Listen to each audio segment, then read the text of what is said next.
And yeah, this next person is a real icon himself. There's a line in the film in which she says, Mary's not playing. And I just want to say that Kevin Williamson is not fucking playing. That was a ripper. So please give it up for the man himself, the writer of this brilliant film, and obviously you know him from Scream. Ladies and gentlemen, give it up for Mr. Kevin Williamson.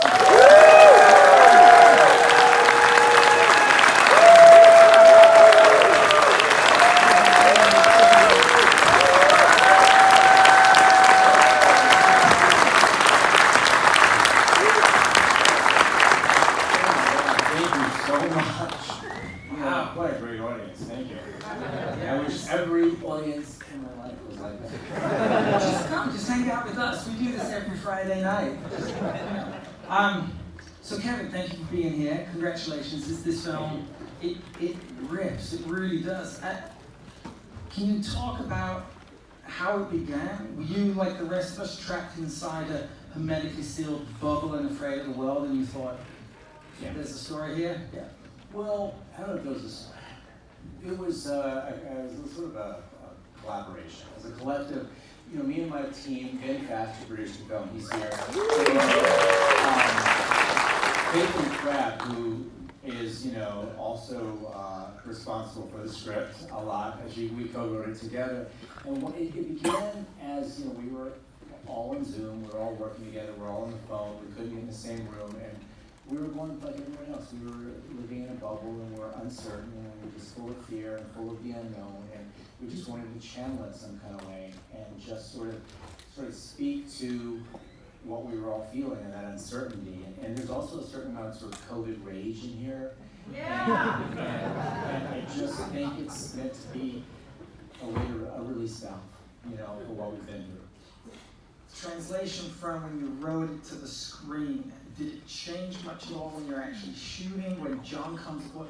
There's a real physicality, and it's like you feel it, and it's got almost, it's got his action sensibilities in there. Yes, it does, and that's what he did so well. He took what we wrote and really brought it to life in a great way. We went to Utah, was where we filmed it, and we found that house. And John, originally he found another home, and it's not too small, it's not big enough, you can't get lost in it, it's not scary.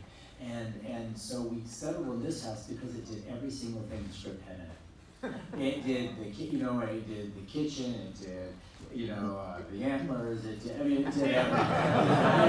and the attic and this, and now the attic actually was in another house down the street because we didn't have an attic in that house, so we kind of merged two houses. But I flew out there and I walked it with him.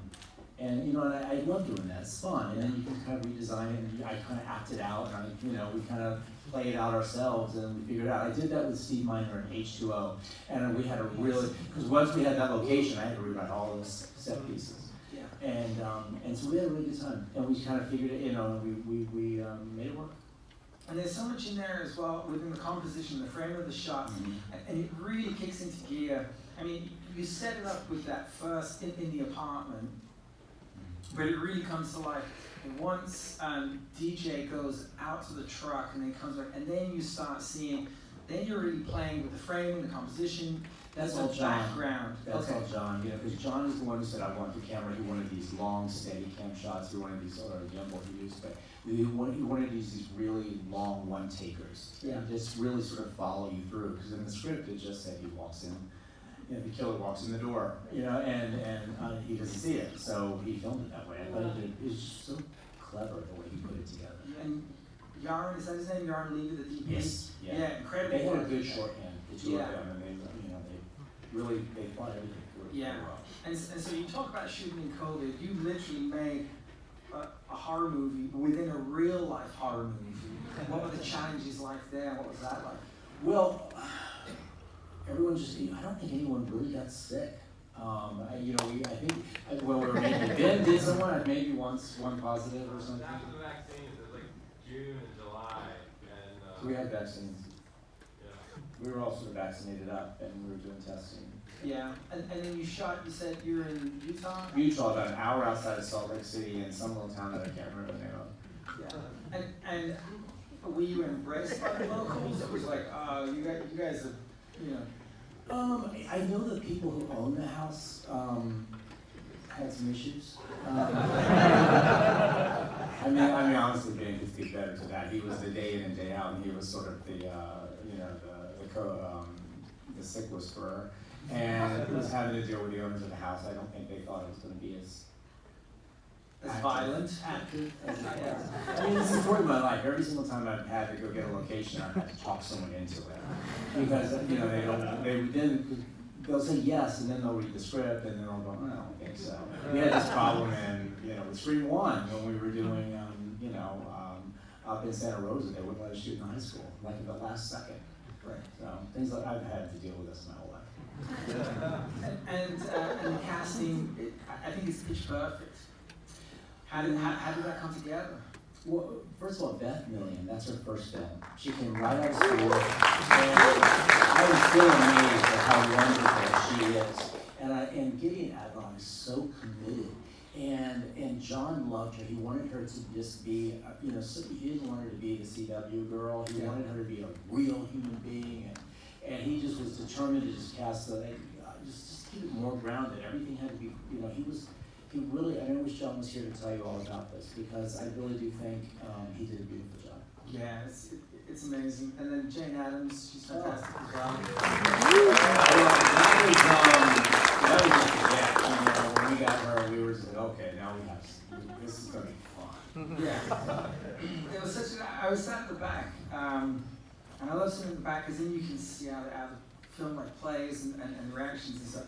When Jane Addams came in, oh God, everyone was like, oh, and she's such a smart, and we know her, and she's so friendly, and then she got stuck and sat there, oh God, no. Yes, and Mark Menchaca, who plays the husband, he was the killer in Alone, and they were, John and him were really good friends, and they had a great shorthand, so he was, that was another great reason to cast him. And Jane Addams was just awesome, and I thought she really sold all of sort of the tricky, she made it, we knew it had sort of this dark humor to it, and we just thought, well, we scored with her. Reference in the horror genre, the subversion of the tropes and the cliches that you play to. Do you want to talk about that and how that plays into your writing? Because there's a lot of things in here that you have owned, mastered, and I would say redefined. But it feels like you're kind of, like you said earlier, like you're flexing those muscles again, but it's also kind of like, yeah, I'm gonna fuck with you all on this one. A little bit, yeah. Well, that's what we wanted it to be scary. I wanted a really like a 45-minute chase scene. I just wanted it to go and go and go. And Katie and I sat down early on, and we both said, our two women have to live. And we cannot kill one of them. We want them to survive. I mean, that's ultimately the bigger message is what do you do in these crazy times? Is we have, what's your responsibility to the world around you? Should we be wearing masks? I'm not judging any of that. It's really just about these two friends that hold on to each other and make it through the night, which is the bigger message. Yeah. And so that's what meant to do. And for Katie and I really wanted them to survive and really win. And what I love about horror films is anyone can just kill a character you don't know and keep going and keep going. But when you watch someone survive one fight and then they survive another fight, and you're invested. Yeah. You're like, I want to see this person win. Yeah, you want to see them through all the way. It's it's a beautiful thing to see. And you put them through the ringer as well. That's the thing, they don't get out right. They were so committed and they were so cold. All the night shooting, but they did a beautiful job. And I was lucky because for the most of it, I sat home, I was working on something else, and poor Ben had to sit there every night. A round of applause for Ben. He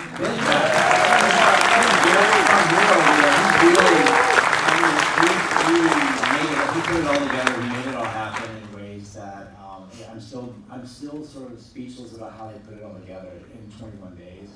And it's a shame John's not here. He's working, because I think he would be able to offer so much more to this conversation. Because I speak up. And I was like, well, what about this? And what about this? And you could just tell he was getting a little like, he's the writer. He needs to, and this isn't TV. This is movies, and you're not the showrunner. And I finally just, I'm not that guy who's, I put it all out there. I'm like, do you think I'm trying to showrun? And I said, this is, and he goes, maybe a little. And I said, I promise you I won't show run, and I backed up. And I stayed out of it. And I let him do his thing, and I didn't speak up again until the end. So, what was it like when you saw it for the first time? It was really good. It was, I'm teasing, I wish he was here, because we joke about it now, but yeah, it was, the first cut was really good. It was long, and it was just, you're still finding it in the first cut, and they went back at it again and again and again, and Andrew and him, Andre's the editor, and they did a beautiful job. How long was the first to this? Because this is, I think one of the things I love about this film so much as well is it's lean. There's no fat on this thing, and it guns. Everything in this film, every scene is working towards the next and the next and the next, and when it really gets going, it's propulsive. And so everything was a setup for the next day. That's exactly And so you feel that, and it really is. It's a rarity when we see films like this. But it really is a thrill ride, and you get on and you white knuckle, and it felt like that in the audience as well. There was, excuse me, there was I don't know Cody, by the way. I did. 2 weeks before this crazy thing regarding Paxlovid is amazing. It's awesome. But there was a lady at the back. She sat in front, and she was like, and she was like she was living through the Zoom, and it was like, don't go in that room, don't go upstairs, get in the car and gun it, But they did. It goes. There was a flat tire. But it does go well. But I do think what we tried to do is we tried to what is the very next one? We didn't want our character to be.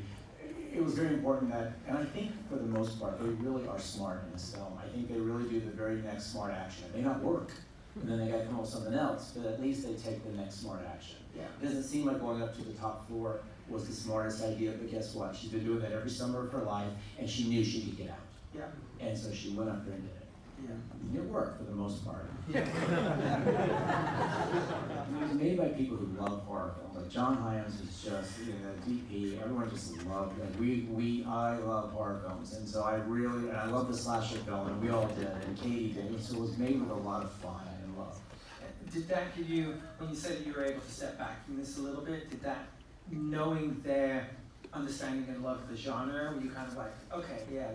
Well, I think that's why you have to approach all filmmaking, and particularly the horror genre. If you love it, hopefully, it helped us. We were just in that crazy time, and it just sort of kept us busy, and it kept us pushing forward, and we all had something to hold on to while we were going through the pandemic. Okay, yeah, gentleman right there. So you solved the cell phone in horror movies problems by having the killers take the cell phones. When did you realize that was the solution? Like, when did that come in? Oh, in the movie? Yeah. Well, we just wanted to remove the cell phones, so we thought that would be the first thing the killer does, is take away the cell phones, because he's going to have to kill all 3 people in the house. He's not going to be able to do it all at once, so we better get the cell phones from at least 2 of them. So, yeah.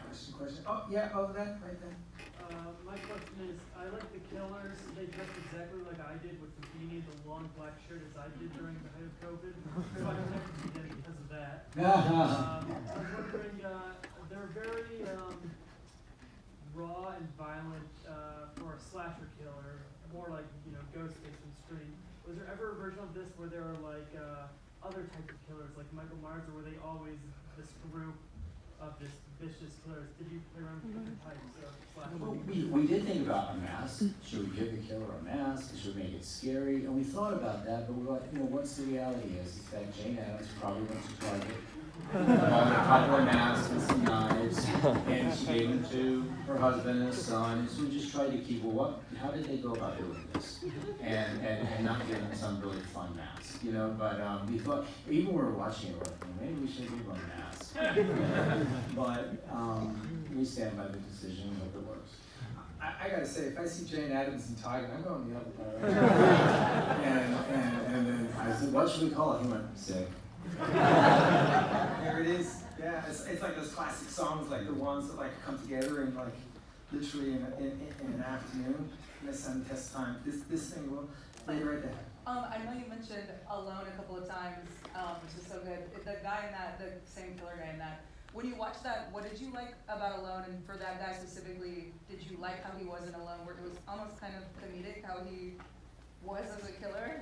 You know what I liked about Alone for me was how I want to be emotionally moved, and I found that there was one thing that John did when the woman was in the basement and she saw the video of her husband, and I thought, what a great little moment in a film to connect me to this character and what she's really doing, which is grieving the loss of her husband, and which is completely tied to her survival and her grief and loss, what she's going to lose. And I just thought that's what I loved about Alone so much. And when she took off, when she got in the pantry and he was just cutting, I mean, I've seen the movie a few times now, and I was just connected to how he established a really great character. With, and I thought he did a beautiful job bringing the emotional element to horror. It has to be emotional horror, or I don't care. Yeah, right there. Yeah, writing horror is so interesting because a lot of it, especially for these kind of slashers, lean, mean, to the point, it's mostly action.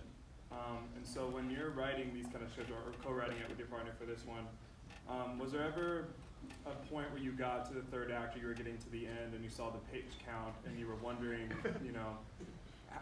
did it look short? Did it look too long? Or when you talked to John about how did you think the edit was going to come out? Was there any concern? Because as a writer myself and a lover of horror, I always get worried that a script might be too short if you're pitching it, or may be too long, or there's too much fat. And I think, I guess I'm wondering, from your long career, successful career, and you understand the genre, and when you look at a script like this, kind of how do you take that to the pre-production process and make sure that you have enough material?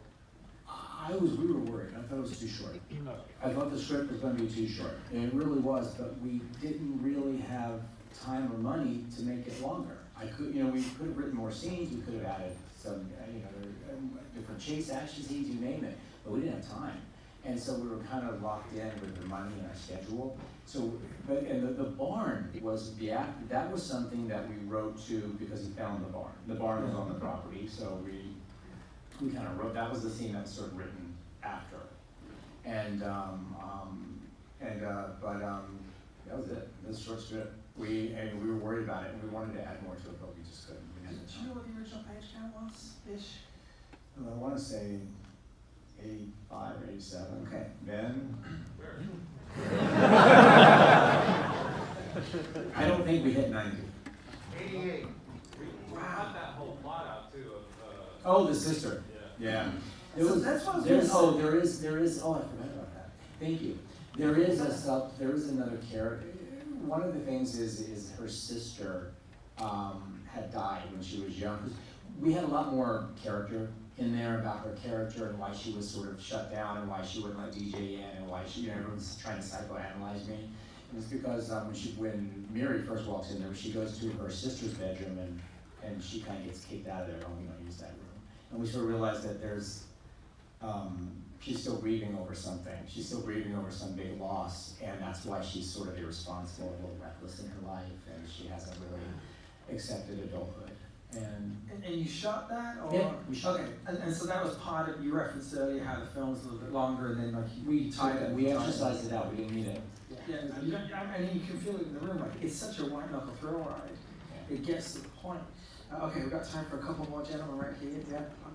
So piggybacking off what you just said right now, and you were talking about you cut off that scene because it didn't work when you finally started shooting or editing.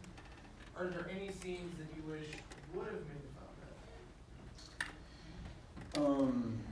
No, there were no other scenes. We just cut out the sister. 4-hour cut. It wasn't a 4-hour cut. It was always underrunning. I mean, it was always a short film, and we didn't cut that much out of it. We just cut that storyline out.